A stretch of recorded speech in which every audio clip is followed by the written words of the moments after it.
गुनगुनाए मुस्कुराए छोटी मोटी बातों पे मुंह फुलाए। শাকিব খান অপু বিশ্বাস আবার একসঙ্গে ফিরছেন। দেখেন ফিরবে কথাটা কি, আমি তো ছিলামই, আমি আবার ফিরবো কোত্থেকে? আপনি অপুর যদি একটা ভাষ্য দেখেন না, আপনি সেখানেই দেখবেন, ইন্টারভিউতে দেখবেন, সে বলছে যে হ্যাঁ সে তো দুদিন আগেও এসেছিল, আমার ছেলেকে নিয়ে বাইরে ঘুরে বেরিয়েছে। আজকের ব্রেকিং নিউজ, এবার ঢালিউড সুপারস্টার সাকিব খান যেন জনসম্মুখে অপু বিশ্বাসকে নিয়ে যেন খোলাসা করেই দিলেন। একটি সংবাদ মাধ্যমে উঠে এসেছিল সাকিব খানের সঙ্গে অপু বিশ্বাসের সম্পর্ক নিয়ে এবং সাক্ষাৎ নিয়ে। আমাদের টিম অপু বিশ্বাস এবং সাকিব খানের সাথে যোগাযোগ করার চেষ্টা করেছিলেন, তবে অপু বিশ্বাসের ফোন বন্ধ থাকার কারণে সাকিব খানের সঙ্গে এবার যেন যোগাযোগ হয়েই উঠেছে। সাকিব খানকে আমরা জিজ্ঞাসা করেছিলাম আপনার অপু বিশ্বাসের সাথে সম্পর্কটা কেমন যাচ্ছে আর বর্তমানে কি আপনারা একসঙ্গে থাকছেন কিনা। সাকিব খান এক বাক্যে উত্তর দিয়ে বলেন, আপনারা বরাবরই কেন এই ধরনের প্রশ্ন করেন?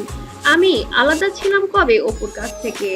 আমি আর অপু তো একসঙ্গেই থাকছি। আমি তো গতকালকেও গিয়েছিলাম অপুর বাড়িতে, বেশ কিছু টাকাও দিয়ে এসেছি। আপনারা ইতিমধ্যে অপুর মুখেও বিষয়টি শুনতে পেরেছেন অবশ্যই।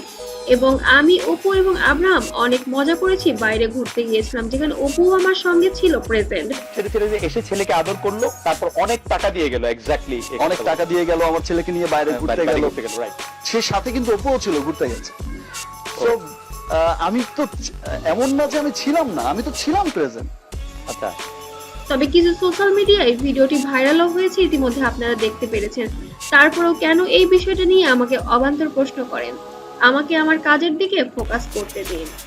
তবে ক্যারিয়ারে 24টি বছর পার করেছেন সাকিব খান। ঢালিউড চলচ্চিত্রের টানা 2 যুগের রাজত্বকারী নায়কের রেকর্ড গড়েছেন সাকিব খান।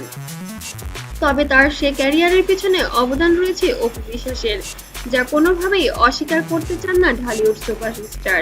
যে কারণে এবার অপুর উপর কৃতজ্ঞতাও জানিয়েছেন এই ঢালিউড কিং।